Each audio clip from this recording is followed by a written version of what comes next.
Vijayanagara channel ವೀಕ್ಷಕರಿಗೆ ನಮಸ್ಕಾರ. ನಾನು ಭುವನಶ್ರೀ ನವೀನ್ ಕುಮಾರ್. ಈಗ ವಾರ್ತೆಗಳ ಮುಖ್ಯಾಂಶಗಳು.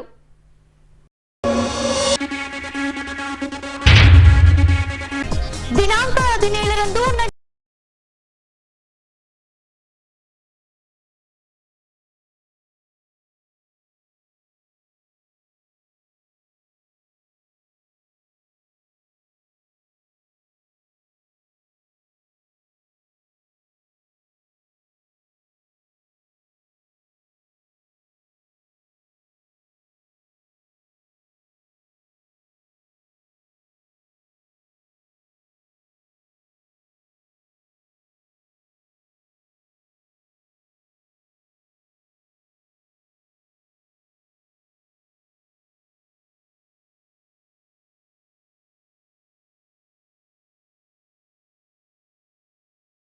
ರಾಜ್ಯದ ಬೀದಿಯಲ್ಲಿ ಬದುಕುತ್ತಿರುವ ಗಾಂಧಿನಗರದ 6ನೇ ಕ್ರಾಸಿನ ನಿವಾಸಿಗರು.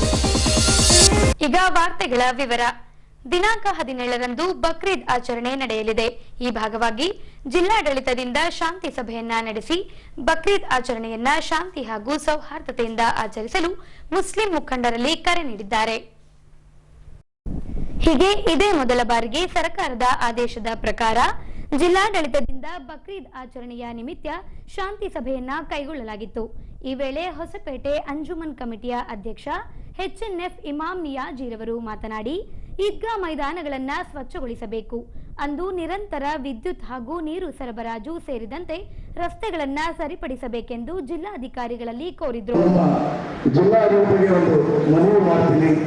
ಏನಿದೆ, ಇಡೀ ನಮ್ಮ ಜಿಲ್ಲೆಯಲ್ಲಿ ಎಲ್ಲೆಲ್ಲಿ ನಮ್ಮ ಈದ್ಗಾ ಮೈದಾನಗಳಿದಾವೆ ಅಲ್ಲಿ ಐತಲ್ಲ, ತಾವು ಮುಂದೆ ಆ ಸ್ವಚ್ಛತೆಗೆ ಮತ್ತೆ ಈಗ ಮಳೆಯಿಂದ ಕೆಲವು ಅಲ್ಲಿ ದಾರಿ ಕೂಡ ಅಸ್ತವ್ಯಸ್ತ ಆಗಿದೆ, ಅದಕ್ಕೆ ಸ್ವಲ್ಪ ಗ್ರಾವಲ್ ಹಾಕಿ ಅದೊಂದು ತಾವು ಕ್ರಮ ತಗೋಬೇಕಂತೇಳಿ ನಾವು ಮನವಿ ಮಾಡ್ತೀವಿ.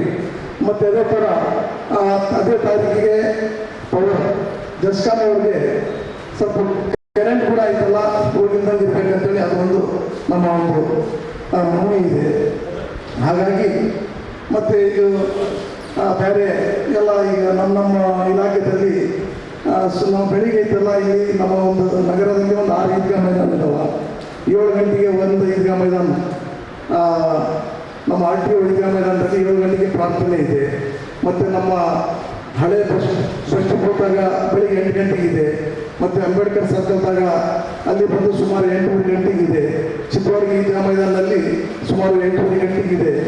ಮತ್ತು ಟಿ.ಬಿ. ಡ್ಯಾಮ್ನಲ್ಲಿ ಒಂದು 9 ಗಂಟೆಗಿದೆ. ನಾಗನಹಳ್ಳಿಯಲ್ಲಿ 9 ಗಂಟೆಗಿದೆ.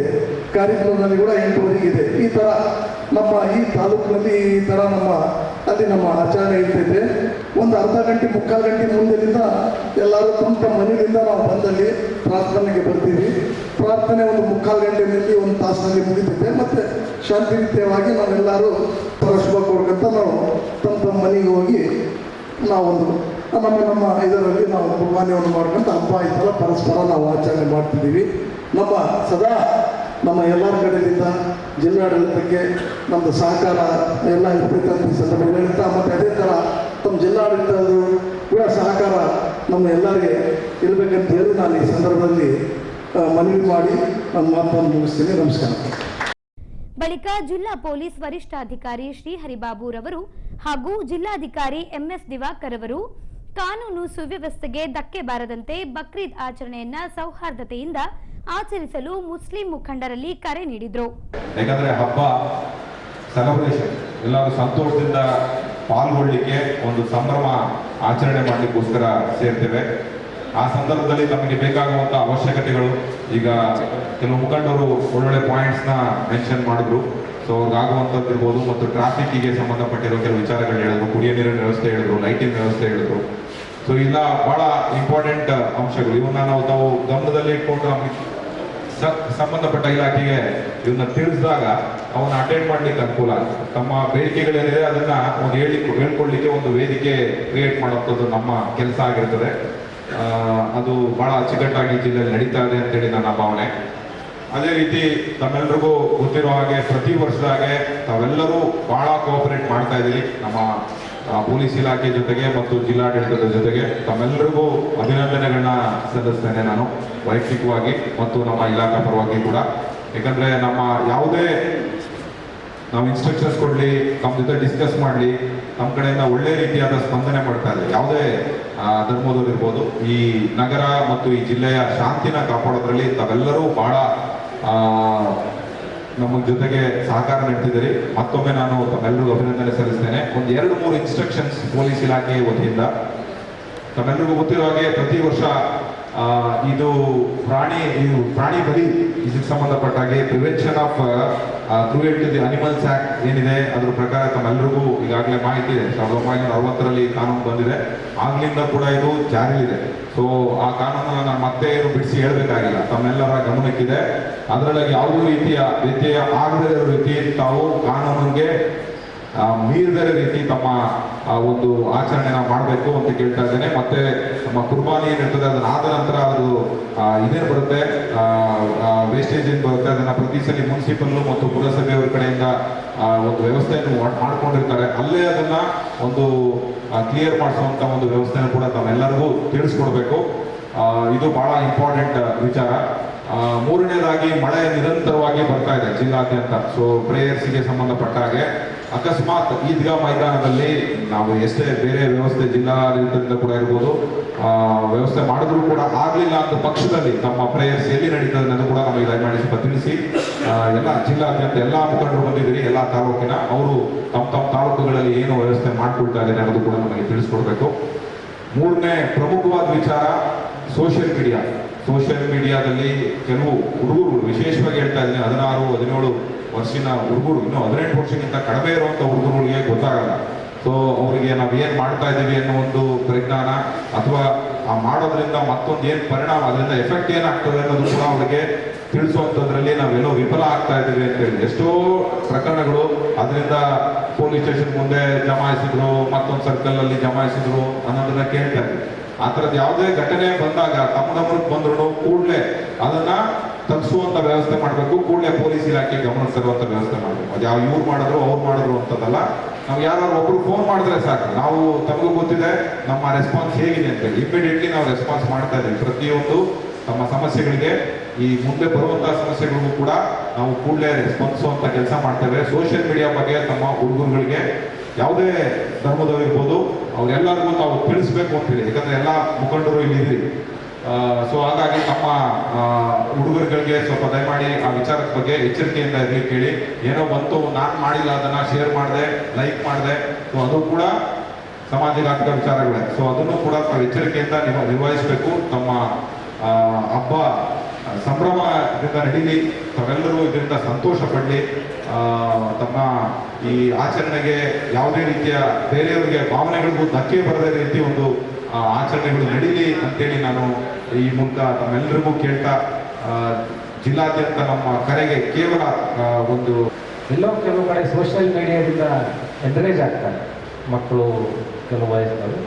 ಆ ರೀತಿ ಆಗಂತ ನಾವೆಲ್ಲರೂ ಸರ್ಕಾರ ಮತ್ತು ಅವರ ಹಿರಿಯ ಮುಖಂಡರು, ಎಲ್ಲ ಸಮಾಜದ ಮುಖಂಡರು ಸೇರಿ ಎಲ್ಲ ಹಬ್ಬಗಳನ್ನು ಸೌಹಾರ್ದಯುತವಾಗಿ ಮಾಡಬೇಕು. ಮತ್ತು ತಮ್ಮ ಹಬ್ಬವನ್ನು ಕೂಡ ಈಗೇನು ಮಾಡ್ತಾ ಇದ್ದೀವಿ ಅದನ್ನು ನಮ್ಮ ಹಬ್ಬ ಅಂತ ಪರಿಗಣಿಸಿ ನಾವು ಮಾಡಲಿಕ್ಕೆ ಜಿಲ್ಲಾಡಳಿತ ಸಿದ್ಧವಾಗಿದೆ. ನಮಾಜ್ ಮಾಡ್ತಕ್ಕಂಥ ಜಾಗಗಳಿಗೆ ನೀರೇನಾದರೂ ಹೋಗಿದ್ರೆ ಅದನ್ನು ಪರಿಶೀಲನೆ ಮಾಡಿ ತಾವು ಹೇಳಿ ಎಲ್ಲ ಅರ್ಬನ್ ಲೋಕಲ್ ಬಾಡೀಸ್ ನಮಗೆ ಏನು 8 ನಗರ ಸ್ಥಳೀಯ ಪ್ರದೇಶಗಳು ಬರುತ್ತೆ, ಅಲ್ಲಿ ಎಷ್ಟು ಸಾಧ್ಯವೋ ನಾವು ನೀವು ಎಲ್ಲರೂ ಸೇರಿ ಸರ್ಕಾರ ಮತ್ತು ಸಮಾಜದಲ್ಲಿ ಸೇರಿ ಅದನ್ನು ವ್ಯವಸ್ಥೆ ಮಾಡೋಣ. ಉಳಿದಂತೆ ಆ ದಿನ ಮತ್ತು ಹಿಂದಿನ ದಿನ ಮತ್ತು 3 ದಿವಸ ಯಾವುದೇ ಕುಡಿಯೋ ನೀರಿಗೆ ತೊಂದರೆ ರೀತಿ ಆಗುತ್ತೆ ನಾನು ಇವತ್ತೇ ಅವರಿಗೆಲ್ಲರಿಗೂ ಪತ್ರ ಬರೆದು ಸೂಚನೆ ಕೊಡ್ತೀನಿ. ಮತ್ತು ಯಾವುದು ಪವರ್ ಡಿಸ್ಕನೆಕ್ಟ್ ಆಗದ ರೀತಿ ಅದನ್ನು ಕೂಡ ನಾನು ಕ್ರಮಕ್ಕೆ ಮಾಡ್ತೀನಿ. ನಾವು ಕೂಡ ಅದನ್ನು ಮಾನಿಟರ್ ಮಾಡಿ ಏನಾದರೂ ಬಂದರೆ ನಾನು ಅಥವಾ SP ಅವರಿಗೆ ವೈಯಕ್ತಿಕವಾಗಿ ಮೆಸೇಜ್ ಅಥವಾ ಫೋನ್ ಮೂಲಕ ಮಾಡಿ ತಿಳಿಸ್ಬೋದು. ಯಾವುದೇ ಒಂದು ಅದಕ್ಕೆ ಸಮಯ ಕಾಯಬೇಕಾಗಿಲ್ಲ. ಒಟ್ಟಾರೆಯಾಗಿ ನೀವು ಹೇಳಿದ ಎಲ್ಲ ಸಲಹೆಗಳನ್ನು ಪರಿಗಣಿಸಿ ಜಿಲ್ಲಾಡಳಿತ ನಿಮ್ಮ ಸಲಹೆಗಳಿಗೆ ನಾವು ಗೌರವ ಕೊಟ್ಟು ಅದೇ ರೀತಿಯಾಗಿ ಜಿಲ್ಲಾಡಳಿತ ಈ ಹಬ್ಬವನ್ನು ನಮ್ಮ ಜಿಲ್ಲಾ ಹಬ್ಬವಾಗಿ ನಾವು ಪರಿಗಣಿಸಿ ನಿಮ್ಮ ಜೊತೆ ಯಾರ್ಯಾರು ಎಲ್ಲರೂ ಸೇರಿ ಸೌಹಾರ್ದಯುತವಾಗಿ ಬಕ್ರೀದ್ ಹಬ್ಬವನ್ನು ಮಾಡೋಣ. ಉಳಿದಂತೆ ಕೆಲವು ಕ್ರಮಗಳ ಬಗ್ಗೆ SP ಅವರು ಹೇಳಿದ್ದಾರೆ, ಯಾವ್ಯಾವ ಕಾನೂನು ಅಡಿಯಲ್ಲಿ ಏನೇನು ಮಾಡಬಾರ್ದು ಅಂತೇಳಿ. ಮತ್ತು ಅವ್ರು ಮಾಡಿದಾಗ ತಾವು ಕೂಡ ಸಹಕಾರ ಮಾಡಬೇಕಾಗುತ್ತೆ. ಅದು ಮಾಡಿದಾಗ ಮತ್ತು ನಾವು ನಿರ್ದಾಕ್ಷಿಣ್ಯವಾಗಿ ಕ್ರಮ ತಗೊಳ್ಳಬೇಕಾಗುತ್ತೆ. ಭಾರತೀಯ ರೆಡ್ ಕ್ರಾಸ್ ಸಂಸ್ಥೆ ವಿಜಯನಗರ ಜಿಲ್ಲಾ ಘಟಕದಿಂದ ವಿಶ್ವ ರಕ್ತದಾನಿಗಳ ದಿನಾಚರಣೆ ಕೈಗೊಳ್ಳಲಾಗಿತ್ತು. ವಿವಿಧ ಇಲಾಖೆಗಳ ಸಹಯೋಗದೊಂದಿಗೆ ಕೈಗೊಂಡ ದಿನಾಚರಣೆಯಲ್ಲಿ ರಕ್ತದಾನ ಶಿಬಿರ ನಡೆಸಲಾಗಿ 120 ಜನರು ಸ್ವಪ್ರೇರಿತರಾಗಿ ರಕ್ತದಾನ ಮಾಡಿದ್ದಾರೆ. ಹೀಗೆ ದಿನಾಂಕ 14ರಂದು ಹೊಸಪೇಟೆ ಬಸ್ ಡಿಪೋ ಆವರಣದಲ್ಲಿ ಭಾರತೀಯ ರೆಡ್ ಕ್ರಾಸ್ ಸಂಸ್ಥೆ ಜಿಲ್ಲಾ ಘಟಕವು ಕಲ್ಯಾಣ ಕರ್ನಾಟಕ ರಾಜ್ಯ ರಸ್ತೆ ಸಾರಿಗೆ ನಿಗಮದ ಹೊಸಪೇಟೆ ಘಟಕ, ರಾಜ್ಯ ಸರ್ಕಾರಿ ನೌಕರರ ಸಂಘ ಹಾಗೂ ಜಿಲ್ಲಾ ಗೃಹ ರಕ್ಷಕ ದಳದ ಸಹಯೋಗದಲ್ಲಿ ವಿಶ್ವ ರಕ್ತದಾನಿಗಳ ದಿನಾಚರಣೆಯ ಅಂಗವಾಗಿ ಮೆಗಾ ರಕ್ತದಾನ ಶಿಬಿರವನ್ನ ಏರ್ಪಡಿಸಲಾಗಿತ್ತು. ಈ ವೇಳೆ 120 ಜನರು ಸ್ವಪ್ರೇರಿತರಾಗಿ ರಕ್ತದಾನ ಮಾಡುವ ಮೂಲಕ ಇತರರ ಅಮೂಲ್ಯ ಜೀವ ರಕ್ಷಣೆಗೆ ಮುಂದಾದರು. ಇನ್ನು 25ಕ್ಕೂ ಅಧಿಕ ಬಾರಿ ರಕ್ತದಾನ ಮಾಡಿದವರಿಗೆ ಈ ವೇಳೆ ಕಾರ್ಯಕ್ರಮದ ಆಯೋಜಕರಿಂದ ಸನ್ಮಾನಿಸಿ ಪ್ರೋತ್ಸಾಹಿಸಲಾಯಿತು. ಬಳಿಕ ರಾಜ್ಯ ರಸ್ತೆ ಸಾರಿಗೆ ನಿಗಮ ಹೊಸಪೇಟೆ ಘಟಕದ ಡಿಸಿ ರವರು ಮಾತನಾಡಿ, ರಕ್ತದಾನ ಮಾಡೋದ್ರಿಂದ ನಮ್ಮ ಶರೀರದಲ್ಲಿ ಹೊಸ ರಕ್ತ ಸಂಗ್ರಹವಾಗುತ್ತದೆ. ಇದರಿಂದ ನಾವು ಆರೋಗ್ಯದಿಂದಿರಲು ಸಹಕಾರಿಯಾಗುತ್ತದೆ ಎಂದರು. ಅದರಲ್ಲಿ ಪ್ಲೇಟೆಡ್ ಸಪರೇಟ್ ಮಾಡ್ತಾರೆ, ಆರ್ಬಿ ಸಪರೇಟ್ ಮಾಡ್ತಾರೆ, ಪ್ಲೇನ್ ಬ್ಲಡ್ ಬ್ಯಾರೇಜ್ ಮಾಡ್ತಾರೆ. ಸೊ ನಾವು ಒಂದು ರಕ್ತದಾನ ಮಾಡೋದು 3 ಜನ ಜೀವನಕ್ಕೆ ವರದಾನ ಆಗುತ್ತೆ. ಹಳೆಯ ಕಾಲದಲ್ಲಿ ಅದೊಂದು ತಿಳುವಳಿಕೆ ಇತ್ತು, ರಕ್ತದಾನ ಮಾಡೋದು ಸರಿಯಲ್ಲ, ನಾವು ವೀಕ್ ಆಗ್ತೀವಿ ಅದಂತೇಳಿ. ಆ್ಯಕ್ಚುಲಿ ನಾವು ರಕ್ತದಾನ ಮಾಡೋದ್ರಿಂದ ನಮಗೆ ಹೊಸ ಬ್ಲಡ್ ಜನ್ರೇಟ್ ಆಗುತ್ತೆ, ನಮಗೆ ಭಾಳ ಹೆಲ್ಪ್ ಆಗುತ್ತೆ. ಸೊ ರಕ್ತದಾನ ಮಾಡಿದಂಗೆ ನಮ್ಮ ಹೆಲ್ತ್ ಸುಧಾರಿಸ್ತದೆ ಹೊರತು ಹೆಲ್ತ್ ಕೆಡೋದಿಲ್ಲ. ಈ ಕಾನ್ಸೆಪ್ಷನನ್ನು ಬಿಟ್ಟು ಇವತ್ತೆಲ್ಲರೂ ನಮ್ಮ ವಿಭಾಗೀಯ ಕಾರ್ಯಾಗಾರದಲ್ಲಿರುವಂಥ ಘಟಕದಲ್ಲಿರುವ ಯಾರು ಹೆಲ್ತ್ ಚೆನ್ನಾಗಿದೆ, ಯಾರಿಗೆ ಯಾವುದೂ ಕಾಯಿಲೆ ಇಲ್ಲ, ಎಲ್ಲರೂ ದಾನ ಮಾಡಬೇಕಂತ ನಾನು ರಿಕ್ವೆಸ್ಟ್ ಮಾಡ್ಕೊತೀನಿ. ಇವತ್ತೇನು ಈ ರಕ್ತದಾನ ಆಯೋಜಿಸಿದ್ದೀವಿ, ಇದು ಸಕ್ಸಸ್ಫುಲ್ ಆಗಬೇಕು. ಹೊಸಪೇಟೆಯಲ್ಲಿ ಎದ್ದು ಆಗದಂಥ ರಕ್ತದಾನಕ್ಕೆ ಎಷ್ಟು ಕಿಟ್ ತಂದರೆ ಕಿಟ್ ಖಾಲಿ ಆಗೋಗ್ಬಾರ್ದು, ನಮ್ಮ ದಾನಿ ಕಡಿಮೆ ಆಗಬಾರ್ದು, ಅಷ್ಟು ದಾನ ಮಾಡಬೇಕಂತಲೇ ನನ್ನ ಪರ್ಸನಲ್ ರಿಕ್ವೆಸ್ಟ್ ಇದೆ. ಈಗಾಗಲೇ ನೀವು ನೋಡಿರ್ಬೋದು, 50 ಸಲ, 52 ಸಲ, 40 ಸಲ ರಕ್ತದಾನ ಮಾಡಿದ್ದಾರೆ. ಅವರೆಲ್ಲರೂ ಫಿಟ್ ಆ್ಯಂಡ್ ಫೈನ್ ಇದ್ದಾರೆ. ಸೊ ಅವರೇ ನಿಮಗೆ ಪ್ರೇರಣೆ. ಮತ್ತು ಈಗ ಆಲ್ರೆಡಿ ನಮ್ಮ ಉಪಾಧ್ಯಕ್ಷರು ಹೇಳಿದಂಗೆ ಹೆಂಗ್ 21, 22, 23 ಹುಡುಗರು ಅವರು ಹೆಂಗಿರ್ತಾರೆ, ಯಾವುದೇ ಕಾಯಿಲೆ ಇರಲ್ಲ, ಅಂಥವ್ರ ಬ್ಲಡ್ಗಳನ್ನು ದಾನ ಮಾಡೋದು ಭಾಳಷ್ಟು ಹೆಲ್ಪ್ ಆಗ್ತದೆ. ಸೊ ಅವರಿಗೂ ಕರೆಸ್ತೀರಂತೇಳಿ ನಾನು ರಿಕ್ವೆಸ್ಟ್ ಮಾಡ್ತೀನಿ. ನಿಮ್ಮ ಮಕ್ಕಳಿಗೆ, ನಿಮ್ಮವ್ರು ಯಾರು ರಿಲೇಷನ್ ಇದ್ದಾರೆ ಇಲ್ಲಿ, ಇವತ್ತೆಲ್ಲರಿಗೂ ನಾವು ಪ್ರಾವಿಷನ್ ಮಾಡಿದ್ದೀವಿ ಮತ್ತು ಬೆಡ್ಗಳು ಸಫಿಷಿಯೆಂಟ್ ಹಾಕಿದ್ದೀವಿ. ಮತ್ತು ರಕ್ತದಾನ ಮಾಡಿದ ಮೇಲೆ ನಿಮಗೆ ಒಂದು ಹಾಫ್ ಆನ್ ಅವರಲ್ಲಿ ಜನರಲಿ ನಾನಂತ ರಕ್ತದಾನ ಮಾಡಿದ್ದೀವಿ, ನನಗೇನು ಡಿಫ್ರೆನ್ಸ್ ಅನಿಸೇ ಇಲ್ಲ. ಬಟ್ ಏನೋ ಸ್ವಲ್ಪ ಹೆಚ್ಚು ಕಡಿಮೆ 10 ತಾಸಲ್ಲಿ ನಿಮ್ಗೆ ಆರಾಮ ಅನಿಸ್ಬಿಡ್ತದೆ. ಮತ್ತು ನಿಮ್ಮ ರಕ್ತ 8 ತಾಸಲ್ಲಿ ವಾಪಸ್ ಬಿಲ್ಡಪ್ ಆಗಿಬಿಡ್ತದೆ. ಹಾಗಾಗ್ಬಿಟ್ಟು ಈ ಶಿಬಿರ ನೀವು ಎಲ್ಲೋ ಹೋಗಿ ಹುಡುಕಾಡಿಕೊಳ್ಳೋದಿಲ್ಲ, ನಿಮಗೆ ಮನೆ ಮುಂದೆ ಬಂದಿದೆ. ಒಳ್ಳೆ ಕೆಲಸ ಮಾಡೋದಕ್ಕೆ ಭಾಳ ಕಷ್ಟ. ಸುಮ್ಮನೆ ಒಂದು ಕುಂತಲೇ ನಾವು ರಕ್ತದಾನ ಮಾಡಿ ಒಳ್ಳೆ ಕೆಲಸ ಆಗೋದಂದ್ರೆ ಇದಕ್ಕಿಂತ ಬೇರೆ ಯಾವುದಿಲ್ಲ. ನೀವೆಲ್ಲರೂ ಇವತ್ತಿನ ಈ ಕಾರ್ಯಕ್ರಮವನ್ನು ಯಶಸ್ವಿ ಮಾಡ್ತೀರಿ, ರಕ್ತದಾನ ಮಾಡ್ತಿರ್ತೀರಿ ಆಶಿಸ್ತಾ ನಾನು ರೆಡ್ ಕ್ರಾಸ್ ಸೊಸೈಟಿಯವರಿಗೆ ಮತ್ತು ಎಲ್ಲರಿಗೂ ಈ ಕಾರ್ಯಕ್ರಮ ಆಯೋಜಿಸಿ ಎಲ್ಲರಿಗೂ ಧನ್ಯವಾದ ಹೇಳಿ ನನ್ನ ಮಾತು ಮುಗಿಸ್ತೀನಿ. Thank you. ಇನ್ನು ಮೆಗಾ ರಕ್ತದಾನ ಶಿಬಿರದ ಜೊತೆಗೆ ಉಚಿತ ಆರೋಗ್ಯ ಶಿಬಿರವನ್ನ ನಡೆಸಿ ಉಚಿತ ಔಷಧಿಯ ಜೊತೆಗೆ ವೈದ್ಯಕೀಯ ಸಲಹೆ ನೀಡಲಾಗಿದೆ ಎಂದು ರೆಡ್ ಕ್ರಾಸ್ ಸಂಸ್ಥೆಯ ಹೊಸಪೇಟೆ ಘಟಕದ ಸದಸ್ಯರು ಈ ವೇಳೆ ತಿಳಿಸಿದ್ದಾರೆ. ಇಂದು ಭಾರತೀಯ ರೆಡ್ ಕ್ರಾಸ್ ಸಂಸ್ಥೆಯಿಂದ KSRTC ಡಿಪೋದಲ್ಲಿ ವಿಶ್ವ ರಕ್ತ ದಿನಾಚರಣೆ ರಕ್ತದಾನ ಶಿಬಿರವನ್ನು ನಮ್ಮ ರೆಡ್ ಕ್ರಾಸ್ ಸಂಸ್ಥೆಯಿಂದ ಆಯೋಜಿಸಿ ಅದಕ್ಕೆ ನಮ್ಮ ರಾಜ್ಯ ರಸ್ತೆ ಸಾರಿಗೆ ನಿಗಮ ಮತ್ತು ಕರ್ನಾಟಕ ರಾಜ್ಯ ಸರ್ಕಾರಿ ನೌಕರರ ಸಂಘದ ವಿಜಯನಗರ ಸಹಯೋಗದೊಂದಿಗೆ ಜಿಲ್ಲಾ ಗೃಹ ರಕ್ಷಕ ದಳ ಅವರ ಹೊಸಪೇಟೆ ಇವರ ಸಂಯೋಗದೊಂದಿಗೆ ನಾವೆಲ್ಲರೂ ಇಲ್ಲಿಂದ ಸೇರಿ ರಕ್ತದಾನ ಶಿಬಿರವನ್ನು ಆಚರಿಸಿದ್ದೇವೆ. ನಮ್ಮ ಸಾಕಷ್ಟು ಜನಕ್ಕೆ ನಾವು ಕೋರಿಕೆ ಇಟ್ಟಿದ್ದೇವೆ ಬಂದು ರಕ್ತ ಕೊಡೋದಕ್ಕೆ. ನನ್ನ ಸ್ನೇಹಿತನ ಮಗನಾದಂಥ ಮಾರುತಿ ಕಾಫರ್ಸ್ ಗೋವರ್ಧನ್ ಅವರ ಮಗನಾದಂಥ ರವಿತೇಜ ಇವತ್ತು ಬಂದು 22ನೇ 23ನೇ ಸರಿ ಬ್ಲಡ್ ಡೊನೇಷನ್ ಮಾಡಿ ಇವತ್ತು ಸರ್ಟಿಫಿಕೇಟ್ ಪಡೆದು ಹೊರಟಿದ್ದಾನೆ. ಇದೇ ರೀತಿ ದಯವಿಟ್ಟು ಎಲ್ಲ ರಕ್ತದಾನ ಮಾಡ್ತಕ್ಕಂಥ ಪ್ರತಿಯೊಬ್ಬ ವ್ಯಕ್ತಿ ತಾವೇ ವಾಲಂಟರಿಯಾಗಿ ತಿಳಿದು ಬಂದು ಇವತ್ತು ಸಾಯಂಕಾಲ ಒಳಗೆ ನಮಗೆ ರಕ್ತ ಕೊಡಬೇಕೆಂದು ತಮ್ಮಲ್ಲಿ ವಿನಂತಿಸಿಕೊಳ್ಳುತ್ತೇನೆ. ದಿನಾಂಕ 14ರಂದು ಪೌರ ಕಾರ್ಮಿಕರ ಕುಂದುಕೊರತೆಗಳ ನಿವಾರಣಾ ಸಭೆಯನ್ನ ಕೈಗೊಳ್ಳಲಾಗಿತ್ತು. ಶೀಘ್ರದಲ್ಲಿ ಪೌರ ಕಾರ್ಮಿಕರಿಗೆ ನಿವೇಶನ ಹಾಗೂ ಮನೆ ನಿರ್ಮಿಸಿಕೊಡಲಾಗುವುದೆಂದು ಸಫಾಯಿ ಕರ್ಮಚಾರಿ ರಾಷ್ಟ್ರೀಯ ಆಯೋಗದ ಅಧ್ಯಕ್ಷ ವೆಂಕಟೇಶನ್ ರವರು ಈ ವೇಳೆ ಭರವಸೆ ನೀಡಿದ್ದಾರೆ. ಈ ಅಂಶಕ್ಕೆ ಸಂಬಂಧಿಸಿದಂತೆ ಜಿಲ್ಲಾಧಿಕಾರಿಗಳ ಸಭಾಂಗಣದಲ್ಲಿ ಸಫಾಯಿ ಕರ್ಮಚಾರಿ ರಾಷ್ಟ್ರೀಯ ಆಯೋಗದ ಅಧ್ಯಕ್ಷ ವೆಂಕಟೇಶನ್ ರವರ ನೇತೃತ್ವದಲ್ಲಿ ಸಭೆ ಕೈಗೊಳ್ಳಲಾಗಿತ್ತು. ಇದರಲ್ಲಿ ಜಿಲ್ಲಾ ಮಟ್ಟದ ಸರ್ಕಾರಿ ಅಧಿಕಾರಿಗಳು, ಪೌರ ಕಾರ್ಮಿಕರು, ಹೊರಗುತ್ತಿಗೆ ನೌಕರರು, ಹೊರಗುತ್ತಿಗೆ ಏಜೆನ್ಸಿಗಳ ಮಾಲೀಕರು ಪಾಲ್ಗೊಂಡಿದ್ದರು.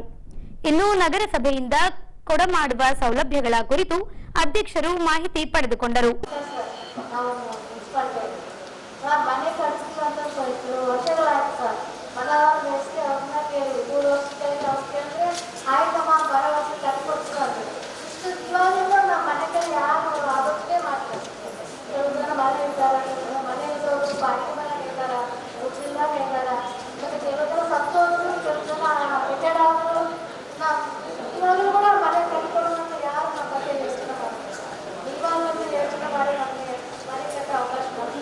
ಪಡೆದುಕೊಂಡರು. ಈ ಸಂದರ್ಭದಲ್ಲಿ ಸ್ಲಂ ಸಂಘಟನೆಯ ಮುಖಂಡ ರಾಮಚಂದ್ರರವರು ಸಫಾಯಿ ಕರ್ಮಚಾರಿಗಳ ಪರವಾಗಿ ಮಾತನಾಡಿ, ಸಫಾಯಿ ಕರ್ಮಚಾರಿಗಳ ವಿಚಾರದಲ್ಲಿ ರಾಷ್ಟ್ರೀಯ ನೀತಿ ರೂಪಿಸಬೇಕು, ಸಫಾಯಿ ಕರ್ಮಚಾರಿಗಳ ಸಮೀಕ್ಷೆ ನಡೆಸಬೇಕು, ನಿವೇಶನ ಮನೆ ಒದಗಿಸಬೇಕು, ಪುನರ್ವಸತಿ ಪ್ಯಾಕೇಜ್ಗೆ ನೀಡುವ ಮೊತ್ತವನ್ನು 10 ಲಕ್ಷದಿಂದ 30 ಲಕ್ಷಕ್ಕೆ ಹೆಚ್ಚಿಸಬೇಕೆಂದು ಒತ್ತಾಯಿಸಿದರು. ಯಾರಿಗೂ ಗೊತ್ತಿಲ್ಲ, ಅವರ ಮಹಿಳೆಯರಿಗೆ ಒಂದು ಗ್ರಿವೆನ್ಸ್ ಕಮಿಟಿ ಇದೆ ಅಂತ ಯಾರಿಗೂ ಗೊತ್ತಿಲ್ಲ. ಅದು ಒಂದು ಈ ತಕ್ಷಣಕ್ಕೆ ಸರ್ಕಾರಕ್ಕೆ ಒಂದು ಡೈರೆಕ್ಷನ್ ಕೊಡಬೇಕು. ನಮ್ಮಲ್ಲಿರ್ತಕ್ಕಂಥ 368 ಮುನ್ಸಿಪಾಲಿಟೀಸ್ ಇದೆ, ಅವೆಲ್ಲರೂ ಕೂಡ ಈ ಒಂದು ಕಮಿಟಿಗಳು ಆಗಬೇಕು ಅಂತ ಹೇಳಿ ಡೈರೆಕ್ಷನ್ ಕೊಡಬೇಕು.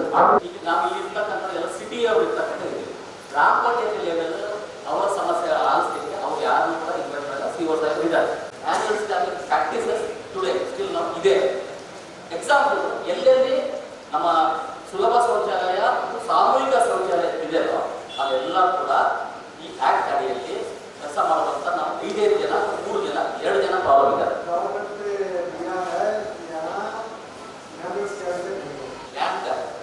लैंड का उस का प्रॉब्लम 7 यूजर्स का पूरा लैंड प्रॉब्लम है. तो 2017 से गृह भाग्य योजना आया है, 2017 और 18 से आया है, जो चल रहा है 2024. 8 साल हुआ, एक लैंड भी नहीं मिला, एक घर भी नहीं मिला. क्या इंटरेस्ट है, क्या इंटरेस्ट है? अभी बोल रहे 6 में, कल परसों था हमारा डिस्ट्रिक्ट बिजनेस कमेटी मीटिंग था. नेक्स्ट मीटिंग पे अंदर पूरा मामला खत्म होना है. पौरा इसमें डिफरेंट है. For example, trying to power carpenter. Power carpenter is sweeping. Driver also sweeping.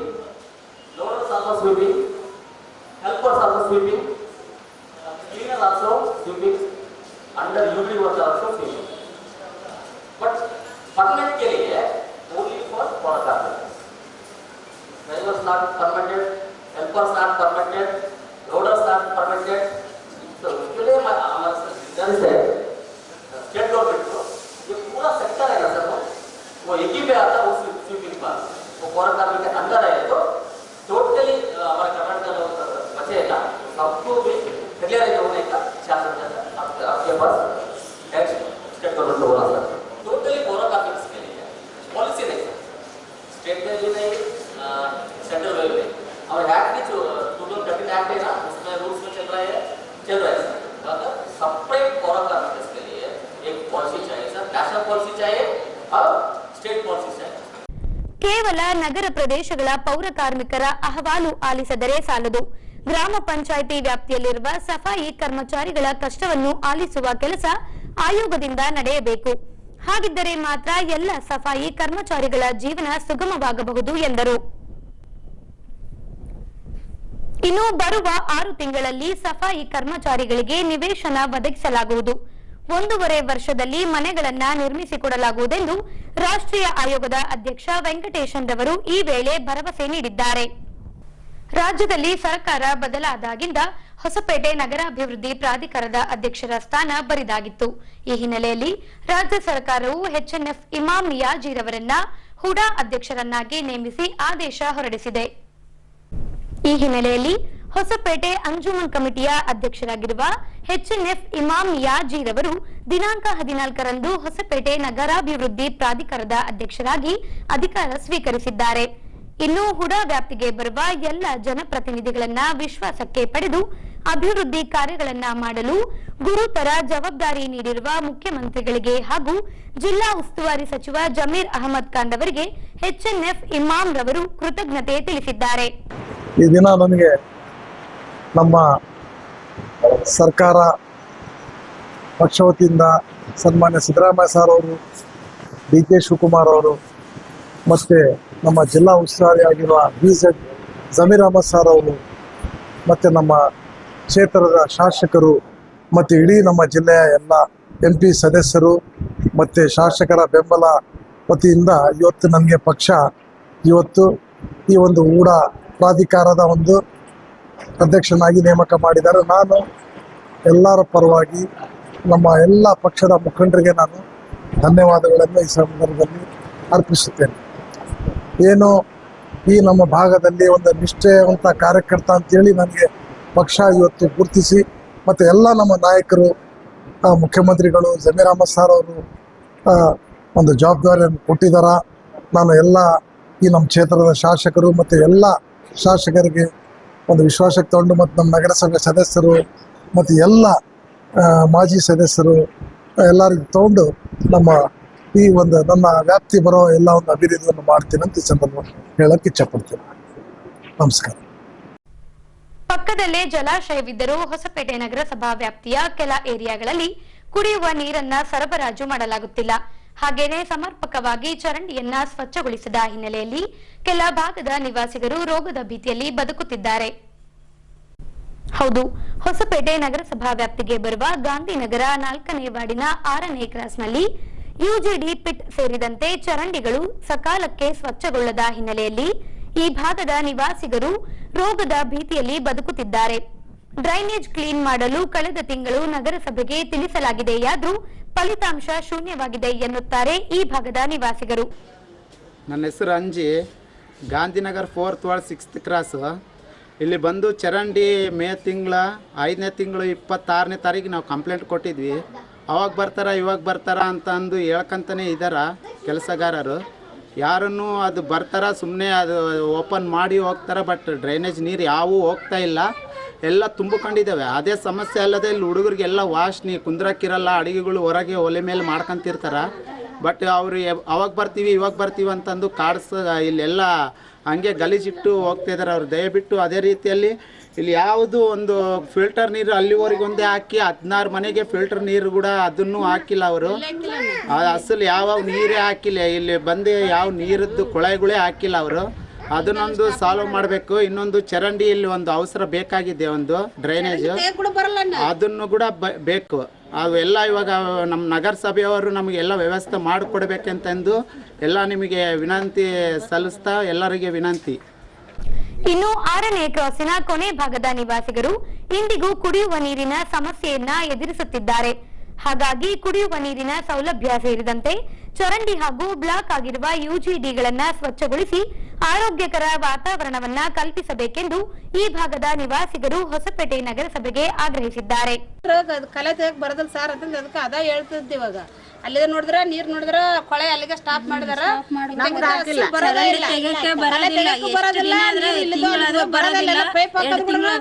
ನೀರ್ ಕೂಡ ಮ್ಯಾಕ್ ನೀರ್ ಏರೋದೇ ಇಲ್ಲ, ಮೋಟರ್ ಮಾತ್ರ ನೀರ್ ಬರ್ತಾವ, ನೀರ ಬರೋದಿಲ್ಲ ಮನೆ ಕಡೆಗೆ. ಅದು ಫಿಲ್ಟರ್ ಕೂಡ ಅಲ್ಲಿಗೆ ಸ್ಟಾಪ್ ಮಾಡ್ರ, ನಲ್ಲಿ ಕೂಡ ಹಾಕಿಲ್ಲ. ಎಷ್ಟು ವರ್ಷದಿಂದ ಸಮಸ್ಯೆ ಐತೆ? ಬಹಳ ವರ್ಷದ ಐತಿ ಸರ್ ನಿಮ್ಗೆ.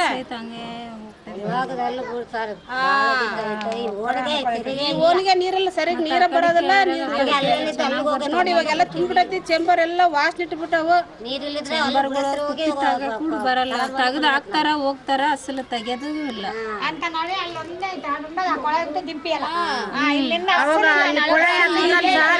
ಕೊಳೆ ಬೇಕು ನಮ್ಗೆ, ಅಲ್ಲಿ ಕೊಳೆ ನಮ್ಗೊಂದು ಬೇಕು. ನೀರು ಯಾವ ಬರೋದಿಲ್ಲ. ಅವಾಗ ಬೋರ್ ಹಾಕ್ತಿವಿ ಅಂದ್ರ ಕೊಳೆಗನ್ನು ಹೋಗಿ ಇಟ್ಕೊಂಡ್ ಬಂದ್ಕೊಂತೀವಿ. ನಾವು ಬೋರ್ ಹಾಕ್ತಿವಿ ಅಂದ್ರೆ ಅದು ಕೂಡ ಮಾಡಂತೇಳಿ ಮತ್ತೆ ಅವ್ರ ಮನೆಗೆ ಹೋಗಿ ಬಂದಿವಿ ಎಲ್ಲರೂ ಹೋಗಿ. ಈಗ ಪೊಲೀಸ್ ಪ್ರಕಟಣೆ. ಎಷ್ಟೇ ಹಳೆಯ ಬಂಗಾರವಿರ್ಲಿ, ಪಾಲಿಶ್ ಮಾಡಿದ ಮೇಲೆ ಹೊಸದೇ ರೀತಿಯಲ್ಲಿ ಕಾಣ್ತದೆ ತಾಯಿ ನೋಡಿ.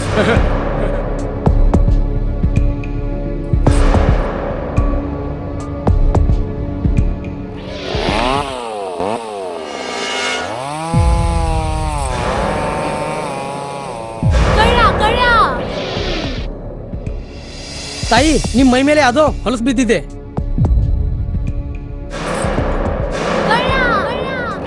ಇಲ್ಲಿ ತಾಯಿ, ನಾನು ಪೊಲೀಸ್. ಅಲ್ಲಿ ಮುಂದೆ ದಾರಿಲಿ ದೊಡ್ಡ ಗಲಾಟೆ ಆಗಿದೆ. ಮತ್ ನೀವು ಇಷ್ಟೆಲ್ಲ ಒಡವೆ ಹಾಕೊಂಡು ತಿರುಗಾಡ್ತಾ ಇದ್ದೀರಾ. ಈ ಒಡವೆಗಳನ್ನ ಈ ವಸ್ತ್ರದಲ್ಲಿ ಕಟ್ಟಿ ಪರ್ಸ್ನಲ್ಲಿ ಇಡಿ. ಹಾಕಿ ಪರ್ಸ್ನಲ್ಲಿ ಇಡೋಣ. ಅಲ್ಲೇ ಮುಂದ್ಗಡೆ ಆಗಿದೆ. ಇದು ತಗೊಳ್ಳಿ ತಾಯಿ. ನಾನು ಬರ್ತೀನಿ. ಈ ಕಡೆಯಿಂದ ಹೋಗಿ.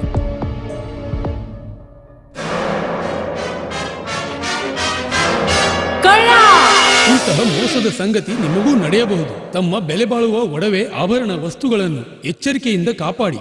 ಯಾವುದೇ ಮಾತುಗಳಿಗೆ ಮರುಳಾಗಬೇಡಿ. ಸಂಶಯಾಸ್ಪದ ರೀತಿಯಲ್ಲಿ ಯಾರಾದರೂ ಕಂಡು ಬಂದರೆ ಸಮೀಪದ ಪೊಲೀಸ್ ಠಾಣೆಯನ್ನು ಸಂಪರ್ಕಿಸಿ. ಈಗ ಕೊನೆಯಲ್ಲಿ ಮತ್ತೊಮ್ಮೆ ವಾರ್ತೆಗಳ ಮುಖ್ಯಾಂಶಗಳು.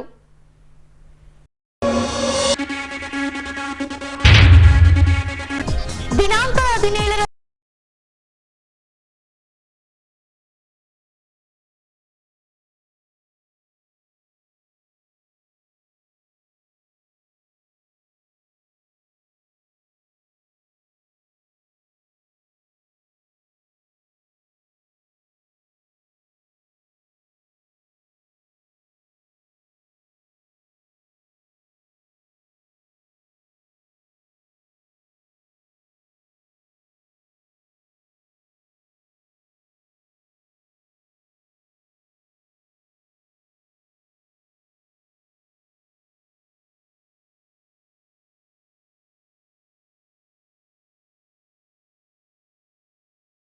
17 ಭೀತಿಯಲ್ಲಿ ಬದುಕುತ್ತಿರುವ ಗಾಂಧಿನಗರದ 6ನೇ ಕ್ರಾಸಿನ ನಿವಾಸಿಗರು. ಇಲ್ಲಿಗೆ ವಾರ್ತಾ ಪ್ರಸಾರ ಮುಕ್ತಾಯವಾಯಿತು. ನೈಜ ಸುದ್ದಿಗಳಿಗಾಗಿ ನೋಡ್ತಾ ಇರಿ ವಿಜಯನಗರ ಸುದ್ದಿವಾಹಿನಿ. ನಮಸ್ಕಾರ.